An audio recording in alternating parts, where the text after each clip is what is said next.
अवधूत चिंतन श्री गुरुदेव दत्त श्री स्वामी समर्थ. माझ्या चॅनलमध्ये तुमचं सगळ्यांचं मनापासून खूप खूप स्वागत, आभार.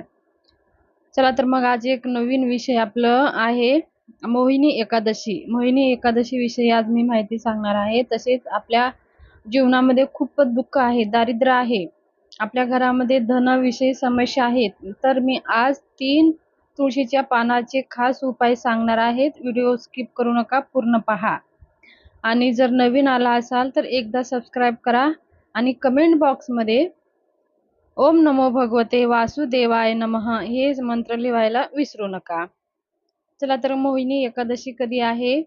2024 मध्ये रविवारी 19 मे रोजी मोहिनी एकादशी आहे. ह्या दिवशी दुपारी 1:49 एकादशीची सांगता होणार आहे. म्हणजे शनिवारी पासूनच एकादशी सुरुवात होत आहे. पण आपण जे तिथी सूर्य उगत्या सूर्याच्या दिवशी येते ती तिथी आपण मानतो. म्हणून सूर्याला जी तिथी बघितलेली आहे ती तिथी आपण धरत असतो. म्हणून रविवारी ही तिथी येत आहे. सूर्याला बघितलेली तिथी आहे म्हणून एकादशी ही रविवारी पाळली जाणार आहे. त्यामुळे आपल्याला मोहिनी एकादशी हे रविवारी साजरी करायची आहे. ह्या एकादशीच्या दिवशी खूप काही योग जुळून आलेले आहेत. खूप महत्त्वाचे योग जुळून आलेले आहेत. ह्या दिवशी अनेक शुभ काम करण्यासाठी आपल्या घरामध्ये जे काही समस्या आहेत त्याच्यासाठी जर आपण काही विशेष सेवा उपाय केले तर त्याचे अनेक पटीने त्याचे आपल्याला फळ आणि फायदे भेटणार आहेत. ह्या दिवशी कोणकोणते योग आहेत? एकादशीच्या द्विपुष्कर योग आहे, अमृत सिद्धी योग आहे, सर्व सिद्धी योग आहे, यासह अनेक शुभ फलदायी योग ह्या तिथीवर आलेले आहेत. आणि ही दिवशी रविवार पण आहे आणि एकादशी पण आहे. असे अनेक तिथीवर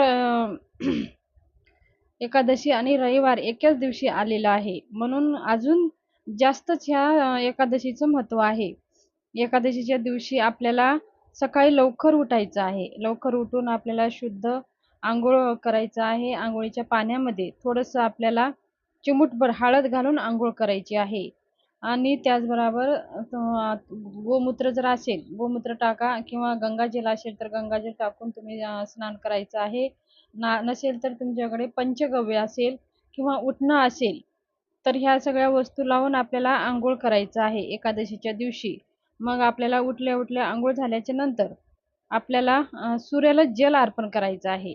सूर्याला जल अर्पण करून झाल्याच्या नंतर सूर्यदेवाची प्रार्थना करायची आहे. आणि हे सूर्याला जल अर्पण करताना आपण दिवस निघताच म्हणजे सूर्य उगता सूर्याला जर जल अर्पण केले तर आपलं आरोग्य चांगलं राहतं, आपली मनोकामना पूर्ण होती आणि आपल्याला आरोग्याविषयी जे काही समस्या आहेत त्याचा नाश होतं. म्हणून आपल्याला एकादशीला तर जल अर्पण करायचंच आहे, पण दररोज सूर्याला जल अर्पण केल्याने त्याचे खूप आपल्याला चांगले फायदे होतात.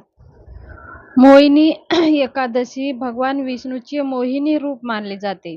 समुद्र मंथनानंतर बाहेर पडलेला अमृत कलश मिळवण्यासाठी देवता आणि राक्षसामध्ये वाद झाला आणि ह्या वादाचा पाहून देवता भगवान विष्णू मदत मागितली आणि राक्षसाचे लक्ष कलशाच्या अमृतापासून दूर करण्यासाठी भगवान विष्णूने मोहिनीचे रूप धारण केले आणि भगवान विष्णूचे सुंदर स्त्री रूप पाहून राक्षस आकर्षित झाले आणि त्यावेळेस देवानी अमृत प्रशान केले आणि ही घटना वैशाख महिन्याच्या शुद्ध एकादशीला घडली अशी लोकांची मान्यता सांगितली जाते. आणि त्यामुळे एकादशी मोहिनी एकादशी असे करतात. त्या मोहिनी रूपामुळे त्या मोहिनीच्या मागे सगळे राक्षस धावू लागले आणि अमृत होतं ते सगळ्या देवतांनी प्रशान केले. अशा प्रकारे भगवान विष्णूंनी मोहिनी रूप धारण केले होते. तोच दिवस म्हणजे एकादशीचा हा मोहिनी एकादशी आपण साजरी करतो. ह्या दिवशी प्रत्येक देवाला मोहित करण्यासाठी आपण सुद्धा आपल्या भगवान विष्णूला मोहित करण्यासाठी, आपल्यावर आकर्षित करण्यासाठी आपल्याला काही सेवा, पूजा, उपाय करायचे आहेत. उद्या आपल्याला लवकर उठून सूर्याला जल अर्पण झाल्याच्या नंतर आपल्या भगवान श्रीहरीच्या फोटोवरती किंवा मूर्तीवर, आपल्याकडे मूर्ती असेल किंवा बाळकृष्णाची मूर्ती असेल किंवा लंगडा कृष्ण हे सगळ्यांच्या देवघरात असतोच, त्या मूर्तीवरती उद्या आपल्याला श्री सूक्त पुरुष सूक्त म्हणून पंचामृत आणि शुद्ध पाणी आणि पंचामृत शुद्ध पाणी अशा प्रकारे आपल्याला अभिषेक करून घ्यायचा आहे. तुम्हाला श्री सूक्त पुरुष सूक्त येत नसेल तर ओम नमो भगवते वासुदेवाय नमः ह्या मंत्राचा जप करत आपल्याला अभिषेक करून घ्यायचा आहे. आणि मग अभिषेक झाल्यानंतर भगवान विष्णूला पिवळा वस्त्र अर्पण करायचे आहे. पिवळं गंध म्हणजे पिवळं अष्टगंध लावायचा आहे किंवा हळदीचा टिळा लावायचा आहे. पिवळे फुलं अर्पण करायची आहे. पिवळी मिठाई अर्पण करायची आहे आणि भगवान विष्णूला धूप दीप दाखवून ओवाळून घेऊन आरती करून घ्यायची आहे. मग पूजा आपली झाल्याच्या नंतर आपल्याला उद्या शक्य जमत असेल तर आपल्याला भागवत पारायण करायचंय. 700 श्लोकी श्रीमद भागवत पारायण आपल्याला ह्या दिवशी आवर्जून करायचं आहे. आणि विष्णू सहस्त्रनाम, व्यंकटेश्वर स्तोत्र, ओम नमो भगवते वासुदेवाय नमः ह्या मंत्राचा जप यथाशक्ती तुम्ही करू शकता. ह्या दिवशी जास्तीत जास्त आपण भगवान विष्णूची कृपा प्राप्त करण्यासाठी त्यांचं मोहिनी जे रूप आहे तो आपल्याकडे आकर्षित करण्यासाठी उद्या आपल्याला भगवंताला पण मोहित करायचं आहे. एवढी आपल्याला सेवा करायची आहे. विष्णू सहस्त्रनाम तुम्ही सकाळी संध्याकाळी किंवा दुपारी ह्या वेळेमध्ये करू शकता. दिवसभर ओम नमो भगवते वासुदेवाय नमः या मंत्राचा जप करायचा आहे.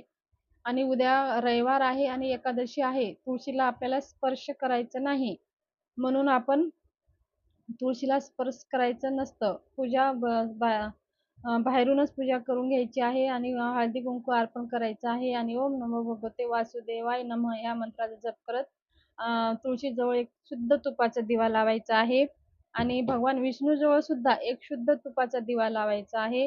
त्या दिव्यामध्ये चिमूटभर हळद टाकायची आहे आणि तो दिवा आपल्याला फुलवातीचा दिवा लावायचा आहे.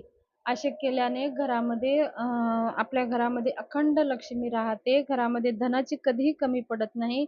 भगवान श्रीहरीची सेवा आपल्या घरामध्ये झाली तर माता लक्ष्मी धावून येत असते. म्हणून आपल्या घरामध्ये भगवान श्रीहरीची सेवा आपल्याला करायची आहे. मोहिनी एकादशी हे भगवान विष्णूला समर्पित दिवस आहे. म्हणून आपण ह्या दिवशी भगवान श्रीहरीला प्रसन्न करण्यासाठी उद्या जास्तीत जास्त आपण भगवान श्रीहरीची सेवा करायची आहे. भागवत पारायण करायचं आहे. गीतेचा 15वा अध्याय वाचायचा आहे. यथाशक्ती भगवान श्रीहरीचे जे अजून तुम्हाला दुसरे काही मंत्र येत असेल, भगवान श्रीहरी गायत्री मंत्र, नारायण गायत्री मंत्र, जेवढे भगवान विष्णू स्वरूपाचे जेवढे काही मंत्र, स्तोत्र, ग्रंथ आहे ते सगळं काही आपल्याला उद्या पाठ करायचं आहे, वाचन करायचं आहे भगवान विष्णूची कृपा प्राप्त करण्यासाठी. आणि आता आपण जाऊया उपायाकडे. 3 तुळशीच्या पानाचे उपाय आज मी विशेष सांगणार आहे की आपल्या घरामधली दारिद्र्यता कायमची निघून जाईल. आपल्याला तुळशीचे 3 पान तोडून घ्यायचं आहे. ते आधीच तोडून घ्यायचं आहे. शनिवारीच आपण तोडून ठेवून घ्यायचं आहे. जर तुम्ही हा माझा व्हिडिओ जर तुम्ही रविवारी पाहत असाल तर जी तुळशी तुम्ही पूजा करता त्या तुळशीचे पानं आपल्याला तोडायचे नाहीत. दुसरी जे काही आपण आपल्या गार्डनमध्ये कुंडीमध्ये जी आपण पूजा करत नाही अशी उगवलेली तुळस आहे त्या तुळशीचे पानं आपल्याला तोडायचे आहेत. जर रविवारी माझा हा व्हिडिओ पाहताय, तुम्हाला हा उपाय करायचा असेल तर, जर तुम्ही माझा शनिवारीच व्हिडिओ पाहत असाल तर तुम्ही शनिवारीच हा पानं तोडून घ्या आणि त्या 3 पानं स्वच्छ धुवून घ्यायचं आहे आणि एका पाटावरती ठेवायचं आहे आणि ही आपण ओम नमो भगवते वासुदेवाय नमः हे मंत्र आपल्याला जप करतच राहायचं आहे. आणि त्या तिन्ही पानावरती एक थोडीशी हळद घ्यायची आहे वाटीमध्ये, थोडंसं त्याला पाणी टाकून पेस्ट बनवायची आहे आणि ते एक एक हळदीचा टिपका प्रत्येक तुळशीच्या पानावरती लावायचा आहे. तिन्ही तुळशीच्या पानावर 3 हळदीचे टिपके लावायचे आहेत. आणि ते झाल्याच्या नंतर ही सगळी आपल्या क्रिया करत असताना ओम नमो भगवते वासुदेवाय नमः म्हणायचं आहे आणि ते तिन्ही पानं एका प्लेटमध्ये ठेवायचं आहे आणि 3 टिपके लावल्याच्या नंतर आपल्या हातात ती प्लेट धरायची आहे. आपली मनोकामना सांगायची आहे भगवान श्रीहरीला आणि जे काही आपलं धनाविषयी हा उपाय आहे. तर आपल्या घरामध्ये धन नाही किंवा धन येण्याचे मार्ग भेटत नाही किंवा धन येतं आपल्या घरामध्ये तर धन टिकत नाही, आपला व्यवसाय चालत नाही, आपलं दुकान चालत नाही, व्यापारामध्ये वृद्धी व्हावं, आपल्या मुलाबाळांमध्ये चांगली प्रगती व्हावं, चांगली नोकरी प्राप्त व्हावं, आपल्या घरामध्ये धन यावं, घरामध्ये सुख शांती आनंद राहावं असं आणि भगवान विष्णू श्रीहरीला स्मरण करून हा उपाय आपल्याला करायचा आहे. आपली इच्छा सांगून मग ते एक प्लेटामधलं एक तुळशीचं पान भगवान श्रीहरी समोर म्हणजे देवघरासमोर ते पान ठेवून द्यायचं आहे. भगवान श्रीहरी म्हणजे बाळकृष्णाच्या मूर्तीसमोर ते एक तुळशीचं पान ठेवायचं आहे आणि दुसरे तुळशीचं पान आपल्या तिजोरीमध्ये ठेवायचं आहे आणि तिसरं तुळशीचं पान हे आपल्या धनधान्य जे आपले धान्याचे डबे भरलेले असतात ते एका डब्यामध्ये ते तुळशीचं पान ठेवायचं आहे माता अन्नपूर्णेचं स्मरण करून. तर मग हे आपल्याला दुसऱ्या दिवशी हे पानं ठेवायचं आहे. त्या दिवशी आपल्याला ती प्लेट भगवान विष्णू श्रीहरी जवळच ठेवायचं आहे. दुसऱ्या दिवशी उचलून आपल्याला तिजोरीमध्ये एक आणि आपल्या धान्यामध्ये एक हे अशा प्रकारे आपल्याला हे तिन्ही पानं ठेवून घ्यायचं आहे. असे केल्याने आपल्या घरामध्ये भगवान श्रीहरी माता लक्ष्मीची अखंड कृपा राहते. कधीही धन कमी पडत नाही. आलेलं धन टिकून राहते. तर ही छोटीशी माहिती शेअर करायची होती. माहिती कशी वाटली? जर माहिती आवडली असेल तर सबस्क्राईब करा आणि व्हिडिओ हा जास्तीत जास्त लोकांमध्ये तुमच्या फॅमिली ग्रुपमध्ये शेअर करा. आणि एकादशी हा खूप पुण्याचा दिवस आहे. या दिवशी जेवढे काही दान धर्म करू त्याचे आपल्याला अनेक पटीने आपल्याला त्याचे पुण्यफळ प्राप्त होत असते. म्हणून काही विशेष तिथीवर विशेष दान केल्याने आपल्याला त्याचं विशेष फळ प्राप्त होते. म्हणून ह्या दिवशी जास्तीत जास्त गोरगरिबांना दान धर्म करा आणि मोठ्यांचा आदर करा. आई-वडिलांचा सन्मान करा. आई-वडिलांचा आदर घरामध्ये करायला पाहिजे. देव आपल्या आई-वडिलांमध्येच असतो. आपले आई-वडील अवमान केल्यावर देव आपण कितीही पूजा, सेवा, दानधर्म करा ते आपल्याला भेटत नाही. म्हणून आपल्या आई-वडिलांचा सुद्धा सन्मान तेवढंच झालं पाहिजे. आई-वडीलच्या रूपामध्येच आपल्याला देव प्राप्त होतं. तर ही छोटीशी माहिती शेअर करायची. कशी वाटली? आवडली असेल तर कमेंट